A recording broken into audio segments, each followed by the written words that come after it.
నమస్కారం. నా పేరు doctor Nagarjuna. Consultant nephrologist, Ashwini hospitals, Yellareddypet.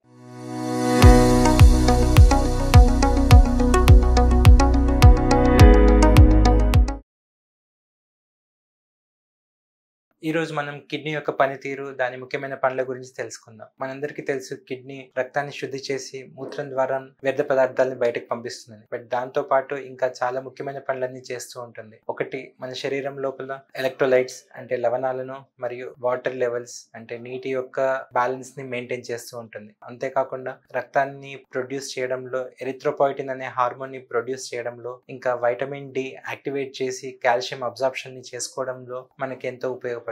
మూడో ముఖ్యమైన పని, మన శరీరంలో నుండి టాక్సిన్లని అంటే మనం తీసుకునే మందులని, ఇంకా వేరే వ్యర్థ పదార్థాలని బయటకు పంపించడంలో కూడా మనకి ఉపయోగపడుతుంది. తర్వాత మనకి శరీరంలో యాసిడ్ బేస్ బ్యాలెన్స్ ని కూడా మెయింటైన్ చేయడంలో చాలా ఉపయోగపడుతుంది.